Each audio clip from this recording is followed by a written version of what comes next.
वंदे मातरम। शिव योगशाला में सभी का स्वागत है। मैं डॉक्टर सोडा। अपन पढ़ रहे हैं योग दर्शन और योग दर्शन की इस श्रृंखला में योग दर्शन का पहला पाद समाधिपाद। समाधिपाद के 34 सूत्र अपने किए। 35वें सूत्र में बात की महर्षि पतंजलि ने कहा है कि मन को एकाग्रत करने के लिए अनेक उपाय बताए गए। किस प्रकार अपने मन को एकाग्रत किया जा सकते हैं, इंद्रियों को किस प्रकार नियंत्रण किया जा सकता है, किसी विषय का साक्षात कैसे किया जा सकता है, वो इस सूत्र में बताने का प्रयत्न किया है। कि उस सूत्र पहले जान लेते हैं। 35वां सूत्र में कि विषयावर्ती या प्रवृत्ति उत्पन्न मनुष्य स्थिति निबंध कि उसको किस प्रकार नियंत्रण किया जाता है। इसमें प्रयत्न किया है कि जिस प्रकार मन की स्थिति को कैसे नियंत्रण किया जाए और उसके अंदर शब्द गंध रूप रस स्पर्श ये जो उत्पन्न हुई अनुभूति के द्वारा भी स्थिति को एक स्थान पर बांधने का प्रयत्न करते हैं। कि इन इंद्रियों द्वारा जो उत्पन्न मन अनुभूति है उससे भी नियंत्रण किया जा सकता है। कि जिस प्रकार आप किसी जैसे नासिका के द्वारा आप गंध को स्पर्श कर सकते हैं, जिह्वा के द्वारा आप रस को महसूस कर सकते हैं, कान के द्वारा आप शब्द को महसूस कर सकते हैं, त्वचा के द्वारा आप स्पर्श को महसूस कर सकते हैं। अगर किसी भी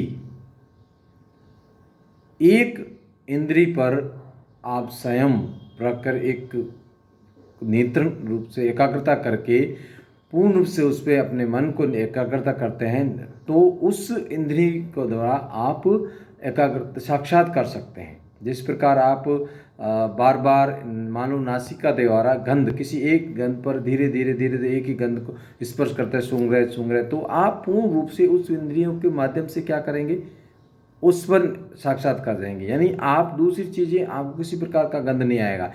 जिस नासिका द्वारा एक इंद्रिय के द्वारा पूर्ण रूप से एकाग्रता करके उस पर आपने साक्षात प्राप्त कर सकते हैं। तो इस प्रकार धीरे धीरे बार बार आप अभ्यास करेंगे तो आप उसका एकाग्रता कर सकते हैं, उसका साक्षात कर सकते हैं।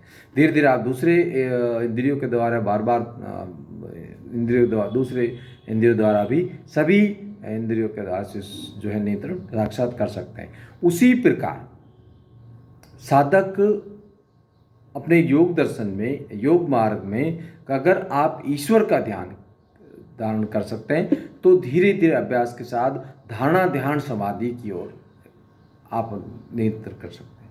यानी ईश्वर का साक्षात भी कर सकते हैं अगर धीरे धीरे अभ्यास से आप किसी एक विषय पर एक धारणा पर एक यानी ईश्वर को आप धारण कर लिया है, ओम को आप धारण कर लिया है, ओम का आप उच्चारण धीरे धीरे उसी के अंदर आपने पूर्ण रूप से अपने को एकाग्रत कर लिया, मन को उसी में लगा दिया है तो आप एक दिन ईश्वर को भी प्राप्त कर सकते हैं। इसमें महर्षि पतंजलि का प्रयत्न करने एक ही बात बताई है कि मन को नियंत्रण करने के उपाय क्या है कि उसी निरंतर एक विषय पर आप एकाग्र मन को एकत्रित करना, एक स्थिति पे बनाए रखना, एक इंद्रिय को एक स्थिति में सभी इंद्रियों को धीरे धीरे उसी विषय पर बनाए रखना, आप ईश्वर का साक्षात कर सकते हैं। तो ये इस सूत्र में बताने का है कि मन को नियंत्रण करके एकाग्रता करके आप ईश्वर को प्राप्त कर सकते हैं। जिस प्रकार उन्होंने कहा कि आप गंध नासिका का गंध यानी 5 तत्व जिस प्रकार हैं उसके इंद्रियों के जो काम इंद्रियाँ हैं काम उसको आप जैसे आप उस पर धीरे धीरे एकाग्रता करके उस इंद्रिय द्वारा जो महसूस कर रहे हैं उसका अनुभूति कर रहे हैं उस पर अपना ध्यान नियंत्रित करते हैं तो उसी प्रकार ईश्वर पे कर सकते हैं। तो इस प्रकार इस सूत्र में इतना बताया है और आपके जो सुझाव हैं आपके विचार हैं आप ज़रूर आप लिखें। इसी के साथ जय हिंद जय भारत।